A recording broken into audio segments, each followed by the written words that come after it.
Hello, ഇന്ന് ഞാൻ വന്നിട്ടുള്ളത് തിരൂരിലെ എഴുത്തച്ഛൻ്റെ സ്മരണക്കായി സ്ഥാപിച്ചിട്ടുള്ള തുഞ്ചൻ സംസ്കാരത്തിലാണ്. തുഞ്ചൻ പറമ്പ് സ്ഥിതി ചെയ്യുന്നുള്ളത് മലപ്പുറം ജില്ലയിലെ തിരൂരിലാണ്. മലയാള ഭാഷയുടെ പിതാവ് തുഞ്ചൻ രാമാനുജൻ എഴുത്തച്ഛനുടെ ജന്മസ്ഥലമാണ് ഇത്. അദ്ദേഹത്തിൻ്റെ സ്മരണക്കായി കേരള സർക്കാർ സ്ഥാപിച്ച ഒരു സംസ്കാരമാണ് തുഞ്ചൻ സംസ്കാരം. ഇതൊരു പ്രധാനപ്പെട്ട സാഹിത്യ സംസ്കാര കേന്ദ്രമാണ്. എല്ലാ വർഷവും തുഞ്ചൻ ഉത്സവം ഇവിടെ നടക്കാറുണ്ട്.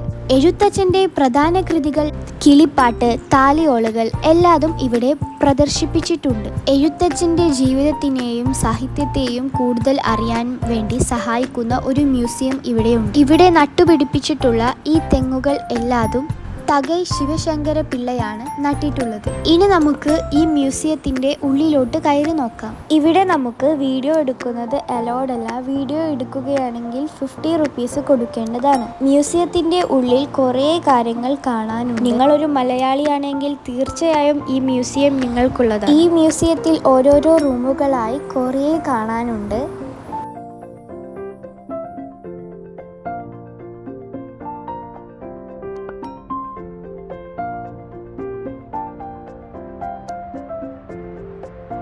പിന്നീട് ഇവിടെ എഴുത്താണിയും എഴുത്തോലയും ഉണ്ട്.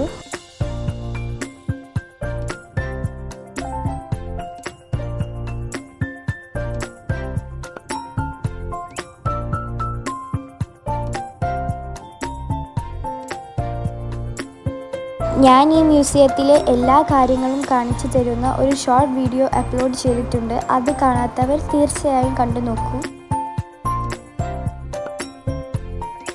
അപ്പം നമുക്ക് മ്യൂസിയത്തിൻ്റെ പുറത്തുള്ള വിശേഷങ്ങൾ നോക്കാം. ഇവിടെയായി 2 അമ്പലങ്ങൾ ഉണ്ട്. അതിലെ ഒരു അമ്പലമാണ് ഈ അമ്പലം.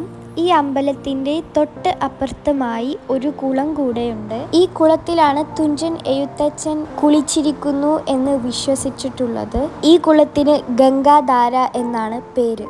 ഇതിലെ വെള്ളം ഒരിക്കലും വറ്റാറില്ല എന്നതാണ് ഈ കുളത്തിലെ ഏറ്റവും വലിയ പ്രത്യേകത. തുഞ്ചൻ രാമാനുജൻ എഴുത്തച്ഛൻ്റെ ഭസ്മയും ചിരട്ടയും ഈ കിണറ്റിൻ്റെ സമീപത്തിൽ നിന്നാണ് കണ്ടെത്തിയിട്ടുള്ളത്.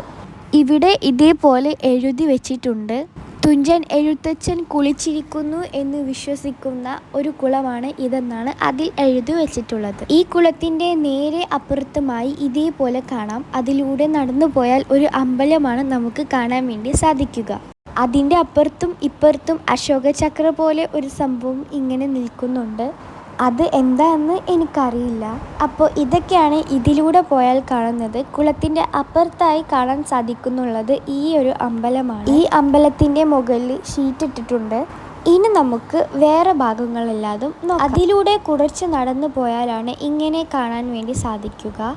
അത് ടോയ്ലറ്റും അങ്ങനത്തെ കാര്യങ്ങളൊക്കെയാണ്. അപ്പോൾ ഇത്രയൊക്കെയാണ് നമ്മുടെ തുഞ്ചൻ എഴുത്തച്ഛൻ്റെ സ്മരണക്കായി സ്ഥാപിച്ചിട്ടുള്ള തുഞ്ചൻ സ്മാരകത്തിൽ കാണാനുള്ളത്. അതിമനോഹരമാണ് ഇതിലൂടെ നടക്കാനും വേണ്ടി. നിങ്ങൾ ഒരു വട്ടെങ്കിലും ഈ ഒരു കാഴ്ച കാണേണ്ടതാണ്. അപ്പോൾ ഇതാണ് നമ്മുടെ ഇന്നത്തെ വീഡിയോ. ഈ വീഡിയോ ഇഷ്ടപ്പെട്ടാൽ നിങ്ങൾ സബ്സ്ക്രൈബ് ചെയ്യും. ട്രിപ്പൊക്കെ പോകാൻ വേണ്ടി ഉദ്ദേശിക്കുന്നുണ്ടെങ്കിൽ കുട്ടികളെയും കൂട്ടി ഇങ്ങോട്ട് വരാവുന്നതാണ്. കുട്ടികൾക്കും മുതിർന്നവർക്കും ഒരുപോലെ കൗതുകത്തോടെ കാണാം. സബ്സ്ക്രൈബ്.